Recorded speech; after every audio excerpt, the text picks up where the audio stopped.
कबाड़ी वाला, कबाड़ी वाला, कबाड़ी वाला, लोहे प्लास्टिक वाला, दद्दी वाला, कबाड़ी वाला। आवाज सुनकर अंदर से सुरभि अपनी भरी हुई कॉपी किताबें इकट्ठा करने लगती है। ये तो कितनी सारी भरी हुई कॉपी किताबें हैं। उसे बेचकर तो पंखा खरीदने के लिए पैसे बन ही जाएंगे और थोड़ी बहुत कंजक के पैसे भी तो इकट्ठे किए, सब मिलाकर नया पंखा आ जाएगा। किताब कॉपियां लेकर सुरभि दौड़ी दौड़ी बाहर आती है। ये लो अंकल, ये कॉपी किताबें ले लो। वैसे इसके कितने बन जाएंगे? 1500 रुपए मिलेंगे ना? कबाड़ी वाला गुस्से से भड़क कर गरीब सुरभि पर गुस्सा उतारने लगता है। ए लड़की, दिन दहाड़े खुली आंखों से सपने देख रही है क्या? 1500 तो क्या, इसके बदले में तुझको 100 भी रुपए ना दूं। ये पकड़ 20 रुपए और चल जा यहाँ से। कबाड़ी वाला 20 रुपए देकर सुरभि को डांट कर भगा देता है। सुरभि मुट्ठी बांधे उम्मीद लगा के अपनी माँ के पास भागी भागी आती है। ये ले मालू बिटिया, बन गई तेरी चोटी। सुरभि आ जाओ, देखो मैंने लाल चाय बनाई है, पेट भरकर रोटी खा लो। अनुपमा चारों को चाय रोटी देती है। चारों पंखे के हवा के लिए बैठ जाती हैं, लेकिन पंखा एकदम धीमे धीमे चल रहा था, जिससे गर्मी से चारों के चेहरे पसीनों में भीगने लगे और मालू रोटी दूर फेंक देती है। मुझको नहीं खाना है चाय रोटी, तुम खुद ही खा लो। अरे पर क्यों नहीं खाना? मालू को तो माँ के हाथों की गरम गरम रोटी और चाय कितनी पसंद है। क्योंकि मुझको गर्मी लग रही है और तुम तो एक नया पंखा खरीद कर भी नहीं लाती। इस छोटे से पंखे में हवा भी नहीं लगती। तुम अच्छी माँ नहीं हो, हमसे प्यार भी नहीं करती हो। मालू की कड़वी बातें सुनकर उस गरीब माँ का दिल टूट जाता है। ये कहानी गरीब अनुपमा की है, जिसकी 5 बेटी दीपा, मालू, सुरभि, गुड़िया, काव्या थी। उसका पति पिछले महीने कैंसर जैसी भयानक बीमारी से लड़ते हुए गुजर गया था, इसलिए जैसे तैसे मजदूरी करके अनुपमा घर का गुजारा चला रही है। काव्या 5 में सबसे समझदार है। वो अपनी गरीब माँ की दुख तकलीफों को समझती है। चुप हो जाओ मालू, माँ से ऐसे बात करते हैं क्या? माँ हमारे लिए कितनी मेहनत करती है, तब जाकर हम रोटी खा पाते हैं। हाँ तो कोई एहसान थोड़ी ना कर रही है। मालू, अपनी माँ को थोड़ा टाइम दे, मैं नया पंखा खरीद कर ले आऊंगी, ठीक है? सच्ची मुच्ची में? हाँ बेटिया, अभी तुम चारों स्कूल जाओ।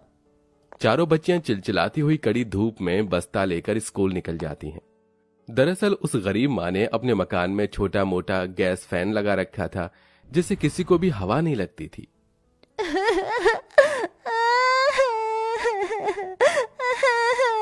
अले अले मेरी प्यारी सी गुड़िया को गर्मी लग रही है ना? चल अभी माँ नहाई नहाई करके तुझे अपने साथ ले चलेगी। थोड़ी देर में अनुपमा भी अपनी छोटी सी बेटी को गोद में लेकर काम पर आ जाती है, जहाँ बहुत सी गरीब औरतें मजदूरी कर रही थीं। हे सीता मैया, आज तो देर हो गई है, कहीं मालिक बातें ना सुनाए। अनुपमा जैसे ही काम पर पहुंची, तभी मालिक टेबल फैन की ठंडी ठंडी हवा खाता हुआ चेतन लाल चिल्लाकर गुस्सा उतारते हुए बोला, अब हुआ है तेरा समय काम पे आने का? हाँ क्यों नहीं? हम क्या फालतू हैं जो इस सड़ी गर्मी में यहाँ काम देखने आते हैं? नहीं नहीं, आप मालिक आदमी हैं चेतन लाल जी, मैं अपने हिस्से का पूरा काम करके जाऊंगी। अनुपमा पेड़ की छांव में गुड़िया को सुलाकर तपती धूप में काम करने लगती है। तभी चेतन घमंड से बोला, अरे ओ प्रकाश वाह, इसको एकदम ढेर सारी ईंट भर कर दो, ताकि इसको धूप में नानी याद आ जाए। ये देर से आने की इसकी सजा है। बेचारी अनुपमा नंगे पैर अंगारों जितनी गर्म जमीन पर ईंट ढोकर घर बनाने में देती उस गरीब माँ का संघर्ष पसीना बनकर उसके सारे शरीर और माथे से टप टप गिर रहा था, और भट्टी में से पककर निकली ईंट उठाकर रखने से भी उसके हाथ में छाले उठ गए थे। माँ, पता नहीं दोनों हथेलियों में इतनी जलन क्यों हो रही है। हे भगवान, मेरे हाथ में छाले पड़ गए हैं। थक भी गई हूँ, थोड़ी देर बैठकर पसीना सुखा लेती हूँ।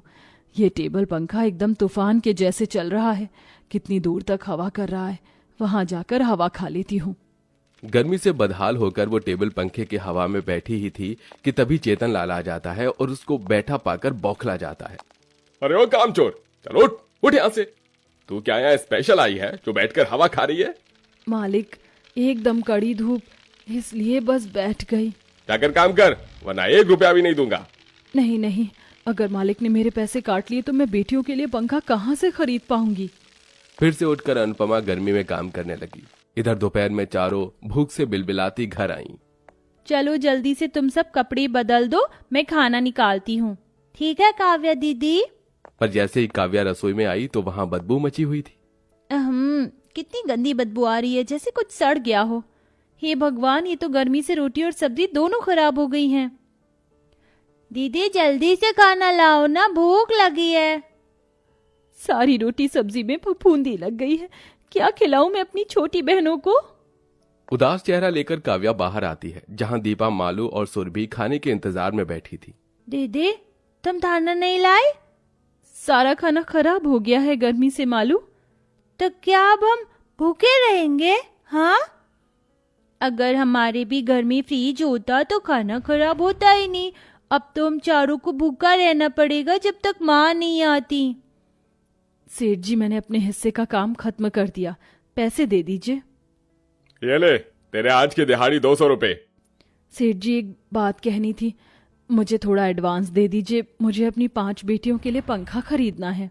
इस बात पर चेतन लाल उस गरीब लाचार माँ को बुरी तरह झाड़ता है। अरे मेरे पास क्या हराम के पैसे आ रहे हैं जो एडवांस दूं? चल दफा हो यहाँ से। दिल में बोझ लेकर वो गरीब माँ दिन भर की थकी घर लौटने लगी। तभी रास्ते में एक कबाड़ी की दुकान में वो पंखा देखती है। ये पंखा देखने में तो ठीक ठाक लग रहा है। जरा सुनिए भैया जी, ये छत पंखा 200 में दे दोगे? हाँ हाँ ले जाओ बहन जी। एक बार चलाकर दिखा देते, चलता तो है। अरे चलेगा नहीं, दौड़ेगा बहन जी। बड़े कोठी वालों ने बेचा था। अब आप तो जानती हैं, बड़े लोगों में बड़ी चोचलेबाजी होती है। नई चीज खरीदते हैं और पुरानी घर से निकाल फेंकते हैं। भोली अनुपमा कबाड़ी वाले की बनावटी बातों में आकर वो पंखा घर लेकर आती है। आखिरकार मैंने अपने घर के लिए पंखा खरीद लिया। इसे देखकर मेरी बच्चियां कितनी खुश होंगी। काव्य, मालू, दीपा, सुरभि, देखो मैं पंखा ले आई। अरे वाह माँ, तुम पंखा ले आई। अब हम भी पंखे की हवा खाएंगे। हाँ रुको, मैं इसे सेट कर देती हूँ। अनुपमा पंखा लगा देती है। कुदरती पंखा चल पड़ता है। उस रात पांचों राहत में सोती हैं। तभी आधी रात को जोरदार आवाज के साथ पंखा चलते चलते बंद हो जाता है। सब गर्मी से उठ जाते हैं। माँ, पंखा रुक क्यों गया? इसे चलाओ ना। हाँ चलाती हूँ। लगता है पंखे का एयर कंडीशन जल गया है। लेकिन माँ, आप तो नया पंखा लाई थी ना। नहीं दीपा, ये पंखा मैं कबाड़ी में से खरीद कर लाई थी। नए पंखे के लिए पैसे नहीं थे। ये सुनकर सुरभि और मालू से कोसने लगती हैं। पता नहीं कैसी गरीब माँ है हमारी, एक नया पंखा भी नहीं ला सकती है। इस सड़ी सी गर्मी में सोया भी नहीं जाता।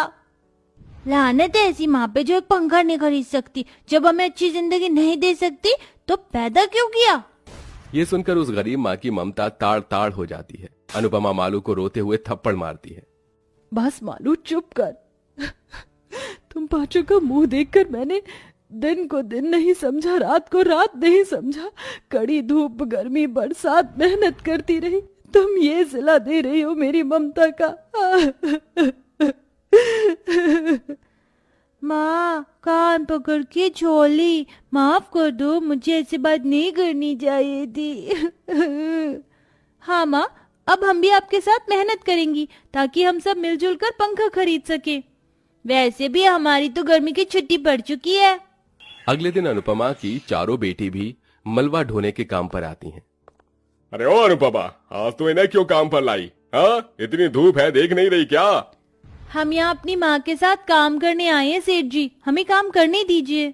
अरे इतनी गर्मी और तेज धूप में तुम बच्ची कैसे काम करोगी?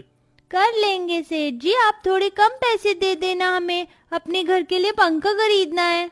किसी ने सच कहा है, गरीबों के बच्चों में मेहनत करने की कितनी लगन होती है। तुम काम कर सकती हो, लेकिन आराम भी करना बीच बीच में। हाँ, उन बच्चों की हिम्मत चेतन का दिल पिघला देती है। वो सबके बराबरी में काम करती हैं। वहीं सबसे ज्यादा अनुपमा उस तपती धूप में मेहनत करती है, जिसे कुछ ही दिन में वो नए पंखे के लिए पैसे जमा करके पंखा खरीद कर घर लाती है। और पंखा चलते ही घर में छाई सारी गर्मी छूमंतर हो जाती है। अरे वाह, ये नया पंखा कितनी ठंडी ठंडी हवा दे रहा है। हाँ, अब हम अच्छे से सोएंगे मालू। हाँ मेरी बच्चियों, अब तुम गर्मी में नहीं सोओगी। उस रात अपनी पांचों बेटी के साथ अनुपमा भी सुकून से सो पाती है और धीरे धीरे पैसे जोड़कर वो अपनी बेटियों की खुशी के लिए फ्रिज भी ले आती है।